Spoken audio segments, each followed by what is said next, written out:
నమస్తే. ఇప్పుడు మీరు చూడబోతున్న వీడియో ఖచ్చితంగా మీకు ఉపయోగపడుతుంది, నచ్చుతుంది కూడా. మరి మీకు నచ్చిన విషయం నాకు తెలియాలి అంటే ఈ వీడియోని మీరు లైక్ చేయాలి, షేర్ చేయాలి, అలాగే మన ఛానల్‌ని సబ్స్క్రైబ్ చేయాలి. మీ సపోర్ట్‌ని నాకు అందిస్తారు కదూ! ఓకే.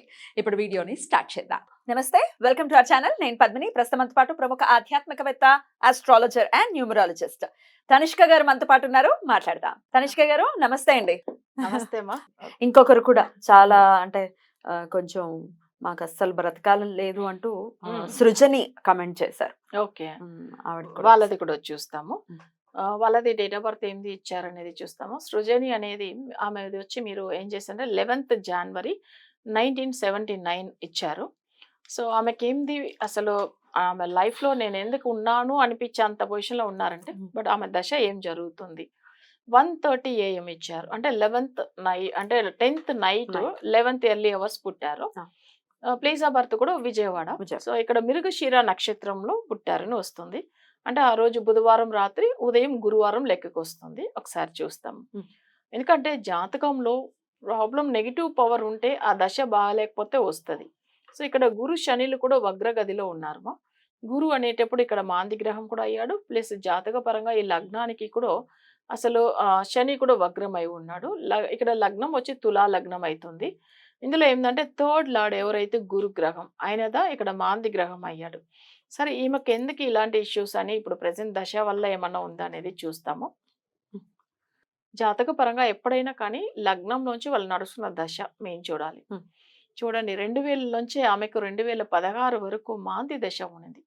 లగ్నానికి అధిపతి శుక్రుడు శత్రువు అని చెప్తూ ఉన్నాను కదా ఇంత ముందుగా వేరే వాళ్ళ గురు మహాదశలో కూడా. ఈమెకు 2008 to 11 చాలా ప్రాబ్లమ్స్ ఫేస్ చేశారు. నెక్స్ట్ 2011 to 12 అది కూడా అస్సలు బాగాలేదు. ఎందుకంటే శుక్రుడు సూర్యుడు 2 కంటిన్యూగా వచ్చిన అంతర్దశలు. ఇందులో గురు దశ స్టార్టింగ్ లోనే ఒక 3 years బాగలేదు. 2000 నుంచి 2003 మధ్యలో. ఇప్పుడు రీసెంట్ గా శని వగ్రం చెప్పాం కదా ఆయన పంచమ స్థానం కూడా అవుతాడు, సుఖస్థానం కూడా అవుతాడు. అప్పుడు ఏమైపోయిందంటే పంచమం అనేటప్పుడు వాళ్ళకి అసలు మనశ్శాంతి అనేది ఉండదు, సుఖం అనేది అసలు సుఖం ఉండదు. అంటే 4th లార్డ్ కదా, సో ఆయన అందుకని అప్పుడు ఈయన 2016 నుంచి దశ స్టార్ట్ అయింది. కానీ ఇప్పుడు రీసెంట్ గా నడుస్తున్న అంతర్దశ అని చూసామంటే మొన్న సెప్టెంబరు అసలు 2023లోంచి శుక్రుడు అంతర్దశ వచ్చింది. బట్ ఆ శుక్రుడిలోంచి ఇంకా అస్సలు మనశ్శాంతి లేకుండా అయిపోతారు. అంటే శని అనేటప్పుడు ఇక్కడ ఎలా అయిపోయాడంటే అసలు జాతకంలో వీళ్ళకి అసలు చెప్పాలంటే 11th హౌస్లో ఉన్నాడు సింహ రాశిలో. బట్ ఈ శని మహాదశ స్టార్ట్ అయిన తర్వాత మానసిక బాధల్లో ఉన్నారు. అందుకేదా చనిపోతాము అని ఒక అసలు అదే ఆలోచనలు వస్తూ ఉంటుంది. కానీ ఇంకొక విషయం ఏంటంటే వాళ్ళకి ఇంత ముందుగా మాంది దశ వచ్చి వెళ్ళింది కదా, ఆ మాంది ఒక ఎఫెక్ట్ ఉంటుంది. అది కంటిన్యూ అవుతూ ఉంటే వాళ్ళకి అసలు ప్రాణం మీద ఇష్టమే ఉండదు. ఎందుకు ఉన్నాము అసలు అన్నీ ఉంటుందండి. కొంతమంది కూడా క్లయింట్ కూడా చెప్తూ ఉంటారు, మేడం నాకు చాలా బాగున్నాను, అసలు ఆస్తి పరంగా ఉంది, అసలు మా ఇంట్లో పిల్లలు కూడా మంచి చదువు జాబ్లో ఉన్నారు, అన్నీ బాగుంది, అసలు ఎందుకు నేను ఉన్నా నాకు అర్థం కాలేదని చెప్పేవాళ్ళు ఉంటారు. అన్ని ఉన్నా కూడా మనశ్శాంతి ఉండదు. సేమ్ ఆ పొజిషన్లో ఉన్నారు వీళ్ళు. ఎందుకంటే పంచమ స్థానం బాగలే చూడండి. శని వచ్చి రాగుతో 11th లో ఉన్నాడు. పంచమ స్థానం అనేటప్పుడు ఇక్కడ శత్రువైన అసలు కేతు ప్లస్ ఇక్కడ పంచమ స్థానాధిపతి ఎవరు అంటే శని. ఆయన వచ్చి అసలు రాగుతో ఉండడం పంచమ స్థానం చాలా వీక్ అయిపోతుంది. అందరూ అంటారు తులా లగ్నానికి శని యోగకారకుడు కదా, బట్ ఆయన దశ వచ్చినప్పుడు మంచి చేస్తుంది. అంటే ఇక్కడ వగ్రమైన శని ఎలా మంచి చేస్తుంది, వగ్రించి ఉన్నప్పుడు ఆయన దశ అస్సలే మంచిది కాదు. సుఖం లేదు, అసలు నిద్ర లేదు, మనశ్శాంతి లేదు, అలా సఫర్ అవుతున్నారు వీళ్ళు. వీళ్ళకి ఏంటి మరి రెమెడీ? ఇప్పుడు వీళ్ళకి మాంది దశ వచ్చి వెళ్ళింది సో అప్పుడు ఏమైతుంది గురువు దశలోనే స్టార్ట్ అయిపోయింది. ఇప్పుడు వీళ్ళు ఉన్న హౌస్ కూడా 3 పవర్లో కానీ లేదు 4, 8లో కానీ ఉంటే నెగిటివ్ ఎఫెక్టే ఉంటుంది. 2 అంటే ఇప్పుడు ఫ్లాట్ నెంబర్ 2 కాదు 3 కానీ 4, 8 201 ఉంది అనుకోండి. 201 అంటే 3 వస్తుంది. ఎందుకంటే గురుదా ఇక్కడ మాంది గ్రహం అయ్యాడు. నెక్స్ట్ వచ్చి ఇక్కడ మన సపోజ్ ఒకవేళ ఒక హౌస్ ఇప్పుడు ఇండిపెండెంట్ హౌస్ కౌంట్ చేయాలంటే 1-21 ఉంటే 21 దా వాళ్ళ హౌస్ నెంబర్ అవుతుంది అనుకోవాలి. సో అప్పుడు అట్లాదా కౌంట్ చేయాలి అది. సో అప్పుడు అది ఏమవుతుందంటే 3 పవర్లో ఉంటుంది. అప్పుడు కూడా వాళ్ళకి కలిసి రాదు. ఇంకోటి వాస్తు గురించి చూసామంటే అలాంటి హౌస్లో ఉన్నప్పుడు నార్త్ ఫేసింగ్ అసలు కలిసి రాదు. ఎక్కువ మందిలో నార్త్ ఈస్ట్ లైక్ చేస్తారు. కానీ అస్సలు వాళ్ళ కొంతమంది నెగిటివ్ పవర్ ఉన్నప్పుడు నార్త్ ఈస్ట్ కార్నర్ ప్లాటే కూడా ప్రాబ్లమ్స్ వచ్చినాయి కూడా చూస్తున్నాను నేను. వాళ్ళు అంటారు 100% వాస్తు ఉంది మేడం, కానీ నేను ఒక్కటే అన్నాను, మీరు ఇంటికి వచ్చిన తర్వాతనే సమస్యలు ఉన్నారని. అదైతే చెప్పింది, మీరు చెప్పింది అయితే కరెక్ట్ అవుతుంది. ఎందుకంటే నేను ఈ హౌస్ కొన్న తర్వాతనే సమస్యలు వచ్చిందని చెప్తూ ఉంటారు. కానీ ఇది ఎందుకంటే చాలా మందికి నార్త్ ఈస్ట్ గురించి బాగా ఒక మంచి ఒక ఇది అభిమానం ఉంటుంది. బుధుడు పవర్ కదా. సో నెక్స్ట్ ఏంటంటే అక్కడ వాళ్ళకి నెగిటివ్గా అయిపోయి ఉంటే బుధుడు అసలు కలిసి ఇబ్బంది రాదు అవుతుంది కదా. కదా. అట్లనే సేమ్ ఇది కూడా. ఓకేనా. right. ఇప్పుడు వీళ్ళకి కూడా ప్రాణం గురించి ఉన్న విషయం ఏం తెలుసా, వీళ్ళకి బాధపడేది వీళ్ళకి ఫస్ట్ వన్ పంచమ స్థానం. వీళ్ళు చాలాసార్లు డాక్టర్ దగ్గర కూడా వెళ్ళి ఉంటారు కౌన్సిలింగ్ గురించి. ఎందుకంటే వాళ్ళకి సైకాలజికల్గా అస్సలు బాగుండట్లేదు అనేసి ఒక సైకాట్రిస్ట్ దగ్గర వెళ్ళినా కూడా వాళ్ళు మంచిగా అంటే ట్రీట్మెంట్ ఇస్తారు, కొన్ని టాబ్లెట్స్ ఇస్తారు, కొన్ని రోజులు నిద్ర వస్తుంది, బట్ రెస్ట్ తీసుకుంటారు. కానీ మళ్ళీ అదే ఆలోచనలు వస్తూ ఉంటాయి కదా. సో వాళ్ళు కూడా ఎంత ఇవ్వాలో అంతే ట్రీట్మెంట్ కూడా ఇవ్వగలుగుతారు. కానీ ఇది గ్రహాలు నెగిటివ్ ఎఫెక్ట్ ఉన్నప్పుడు దీనికి తగినట్టుగా ఫాలో కావాలి. ఎప్పుడైనా కానీ సమస్య ఉంటే తప్పకుండా డాక్టర్ దగ్గర వెళ్ళాలి. సో మరీ అది క్యూర్ అవ్వట్లేదు, దీనికి ఏదైనా రీజన్ ఉంటుంది అనేటప్పుడు మన జ్యోతిష్య పరంగా కూడా సాల్వ్ చేసుకోవాలి. ఇది మాత్రం ఖచ్చితంగా మీరు మీరు చేయించేటటువంటి రకరకాల పూజలు చేయిస్తూ ఉంటారు. అవునమ్మా కదండి, కేరళకి సంబంధించిన వాళ్ళు చేస్తూ ఉంటారు. అట్లాంటివి చేసుకోవాలి. కానీ నిత్య ఆరాధన ఏది చేసుకోవచ్చు అండి? ఇప్పుడు వీళ్ళు సర్పం సంబంధించింది చేసుకోవాలి. సర్పం అంటే సుబ్రహ్మణ్య స్వామికి చేసుకోవచ్చము, నాగదేవతకు చేసుకోవచ్చము. అవి కాకుండా ఏంటంటే ఇక్కడ కేతు ప్లస్ రాహు దీనికి సంబంధించిన ఎఫెక్టే ఉంటుంది. ఎందుకంటే శని ఇక్కడ వగ్రమైన శని కూడా రాహుతో వెళ్ళాడు కాబట్టి అప్పుడు ఏమైతుంది, రాహుకు అది దేవత అమ్మవారు, దుర్గా అమ్మవారు. సో నెక్స్ట్ ఇక్కడ ఆపోజిట్ లో కేతు, వినాయకుడికి రోజు కూడా పూజలు చేసుకోవచ్చు. కేతుకు అది దేవత వినాయకుడు. ఆయనకు అంటే మనం తమిళ్లో అరుగంబుల్ అంటారు, మీరు తెలుగులో అంటే అవి మన గరిక. సో అవి గరికతో కూడా చేయవచ్చు. సో గరికతో ఏంటంటే అది వచ్చి దండలాగా తయారు చేసుకుని నెక్స్ట్ అవి వచ్చి ఏంటంటే మనం అవి దండ తయారు చేసేటప్పుడు కూడా స్వామివారి మంత్రం చదివి, గణపతి మంత్రం, గణపతికి మూల మంత్రం ఉంటుంది, గణపతి గాయత్రి ఉంటుంది, సో గణపతి కవచం కూడా ఉంటుంది. మీకు అసలు ఏ మంత్రం అనిపిస్తుందో గణపతిది చదువుకుంటూ మీరు అవి చేసుకుంటే ఇంకా మంచిది. ఒకవేళ చదవడం కొంచెం రాలేదు, మంత్రాలు గణపతి మంత్రం వింటూ కూడా అసలు ఏం చేయవచ్చామంటే ఆ దండ అల్లి తర్వాత స్వామి వారికి వేయవచ్చు. అవి కాకుండా ఏంటంటే ఆయనకు సోమవారం రోజుల్లో చాలా పవర్ఫుల్గా ఉంటుంది గణపతి పూజలు, మంచిది. చవితి తిథిలో చేయవచ్చము. కేతుకు మేజర్గా చవితి తిథి ఇంపార్టెంట్. అప్పుడు కేతు అనేటప్పుడు ఆ చవితి తిథి కూడా దేనికి గణపతికే కదా. సో ఇది 3 లింక్ ఉంటుంది, మనం అలా చేసుకోవచ్చు. నెక్స్ట్ డైలీ కూడా యమగండ కాలంలో ఎటు వస్తుంది రోజు. అప్పుడు ఆ కాలంలో కూడా ఇక్కడ గణపతికి పూజలు చేయడం వల్ల మంచిగా అవుతారు.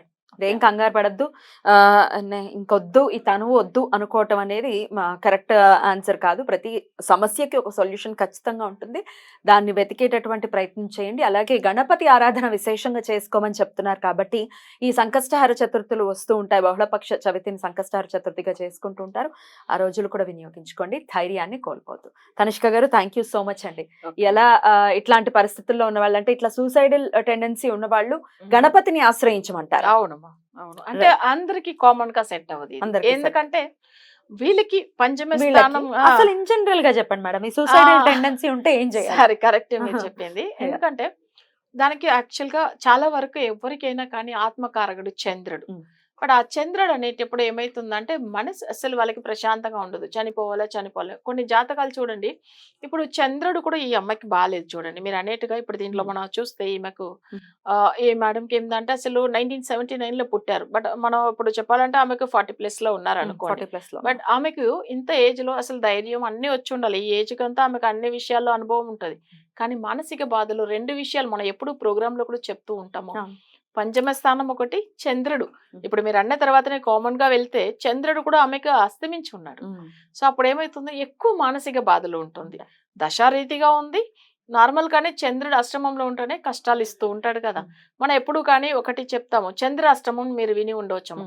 అంటే ఇది వచ్చి మేము తమిళనాడులో ఎక్కువ చెప్తూ ఉంటాము. నెలలో ఒక 2 hours యాక్చువల్ గా చంద్రాష్టమం చాలా బాధ పెడుతుంది ప్రతి ఒక్కరిని. సో అది చంద్రాష్టమం అంటే వాళ్ళ నక్షత్రానికి 8లో చంద్రుడు వచ్చి ఉన్న రోజు. సో అప్పుడు ఏమైతుందంటే వాళ్ళకి పర్టికులర్ గా ఆ 2 days లో ఏదో ఒక 2 hours అసలు వాళ్ళు చాలా బాధ పెడుతుంది. అప్పుడు బాగా హెడేక్ వస్తుంది, అసలు ఏం ప్రాబ్లమే ఉండదు. అది చంద్రాష్టమం. బట్ ఈమెకు కామన్ గానే జాతకంలో ఆమె పుట్టినప్పుడే చంద్రాష్టమం ఉన్నప్పుడు అసలు వాళ్ళకి చాలా సంవత్సరాలు కానీ మానసిక బాధల్లో ఉంటారు. బట్ వీళ్ళకి ఎలాంటి పరిష్కారం అంటే చంద్రుడు అనేటప్పుడు మీరు చెప్పిన తర్వాతనే చంద్రుడి విషయం మనం చూడాల్సింది వచ్చింది చూడండి. వచ్చింది, ఎంత అదే. నిజం అది. చంద్రుడు అంటే దానికి మనం చేయవలసింది పౌర్ణమి తిథి మంచిది. పౌర్ణమి అంటే ఫుల్ చంద్రుడు, పూర్ణ చంద్రుడుగా ఉంటాడు కదా! అప్పుడు చంద్రుడికి ఏమైతుందంటే నైట్‌లో దీపం వెలిగించవచ్చు.